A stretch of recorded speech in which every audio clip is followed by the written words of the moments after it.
लक्ष्मीच्या पावलांनी मालिकेत आज आपण बघणार आहोत.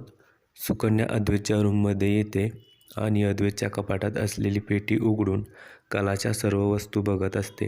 ती कलाच्या फोटोवरून एकदा मायेने हात फिरवते. तिला समजलेलं असतं, आपण ज्या मुलीचा ॲक्सिडेंट होताना पाहिला ती कलाच होती. एवढ्यातच अद्वैत तिथे येतो. तो सुकन्याला खूप बोलतो. तो सुकन्याला म्हणतो, तुमचा काय संबंध? माझ्या गोष्टींना हात लावायची तुमची हिंमतच कशी झाली? कोण आहात तुम्ही? सुकन्या त्याला म्हणत असते, सर प्लीज तुम्ही शांत व्हा. कालच तुम्हाला अस्थमाचा अटॅक आला. प्लीज एवढे हायपर होऊ नका. ती अद्वैतला बेडवर बसवते आणि त्याला पाणी प्यायला देते. ती अद्वैतला म्हणते, तुम्ही शांत व्हा आधी, मी तुम्हाला सगळं सांगते. आणि मग ती कलाचा फोटो अद्वैतला दाखवत म्हणते, ही कलाच ना? त्या दिवशी ॲक्सिडेंट झाला तेव्हा मीच यांना हॉस्पिटलमध्ये घेऊन गेले होते. मीच वाचवलं यांना. हे ऐकल्यावर अद्वैतला धक्का बसतो. त्याला थोड्या वेळासाठी कलाचे शेवटचे काही क्षण आठवतात. सुकन्या अद्वैतला म्हणते, तुम्ही शांत व्हा, आपण नंतर बोलूया या विषयावर. सुकन्या तिथलं सगळं आवरते आणि खाली येते. खाली येऊन ती देवाच्या पाया पडते आणि ती लगेच सरोज मॅडमना सांगते की कला तुमची सून होती ना? सरोज मॅडम म्हणतात, हो, पण असं का विचारते? सुकन्या म्हणते, कारण तिचा जेव्हा ॲक्सिडेंट झाला तेव्हा तिला हॉस्पिटलमध्ये नेणारी मीच होती. हे ऐकून सरोजच्या डोळ्यात पाणी येतं. सुकन्या पुढे म्हणते, आजही तो क्षण माझ्या डोळ्यासमोरच आहे. ती माझ्या डोळ्यासमोरच होती. मी तिला वाचवण्याचा खूप प्रयत्न केला, पण नाही वाचवू शकले. रोहिणी आणि राहुलला हे सगळं ऐकल्यावर खूप टेन्शन येतं.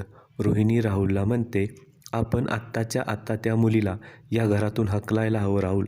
मला ती या घरात नकोय. राहुल म्हणतो, मम्मा शांत हो. तू उगाच पॅनिक होऊ नको. तिने फक्त ॲक्सिडेंट होताना बघितलंय ग, पण तो कोणी केलाय हे नाही बघितलं. रोहिणी म्हणते, कशावरून? राहुल म्हणतो, अगं तिनं आपल्याला बघितलं असतं तर ती घरामध्ये आल्या आल्या तिनं आपल्याकडे बोट दाखवलं नसतं का? आता इकडे सुकन्या आजोबांना बाहेर अंगणामध्ये घेऊन ती आबांना चालायला शिकवत असते. आबा तिचा हात धरून हळूहळू चालत असतात. आबा म्हणतात, सुकन्या मला आता थोडं थकल्यासारखं वाटतंय, मी थोडं बसू का?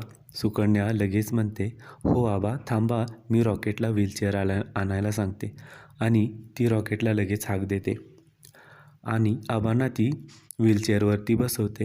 तेव्हा राहुल फेक नंबरवरून तिला कॉल करतो आणि आवाज बदलून सुकन्यासोबत बोलत असतो. सुकन्या रॉकेटला आबांजवळ थांबवते आणि साईडला जाऊन ती फोनवर बोलत असते. आता आबा रॉकेटला पाणी आणायला सांगतात. रॉकेट आत जातो. सुकन्या फोनवर बोलत असते. तेवढ्यातच रोहिणी पाठीमागून येऊन आबांच्या व्हीलचेअरला धक्का देते. आबा पडणार इतक्यातच सुकन्याला हाक देतात. सुकन्या लगेच तिथे येते आणि व्हीलचेअर पकडते आणि आबांना वाचवते. रोहिणी तिथे येऊन सुकन्याला बोलत असते, तुझं लक्ष कुठं होतं ग? माझ्या डॅडला काही झालं असतं तर? तुला इथं डॅडची काळजी घेण्यासाठी आणलं, मग तू काय करते? रोहिणी अद्वैतला सांगते की अद्वैत, ही मुलगी बेजबाबदार आहे. आता हिच्यामुळं आबांना काही झालं असतं तर? हिला आत्ताच्या आत्ता हाकलून दे अद्वैत.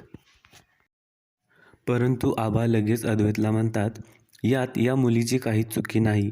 तिनं माझ्याजवळ रॉकेटला थांबवलं होतं, पण मला धाप लागल्यामुळे मीच रॉकेटला पाणी आणायला आत पाठवलं. रोहिणी म्हणते, अद्वैत अरे बोल ना काहीतरी, तुला कळत नाही का ही मुलगी किती केअरलेस वागली ते? अद्वैत विचार करतो, माझ्या कलाचा जीव हिनेच वाचवला. नाही, जी व्यक्ती माझ्या कलाला वाचवण्यासाठी इतका आटापिटा करते, आबांची एवढी काळजी घेते, ती मुद्दाम असं काही करणार नाही. आबाही अद्वैतला सांगतात, अरे अद्वैत, यात हिची काय बी चूक नाही. उलट आज मी हिच्यामुळं 4 पावलं चाललो. आजचा भाग तुम्हाला कसा वाटला मित्रांनो? कमेंट्समध्ये नक्की सांगा.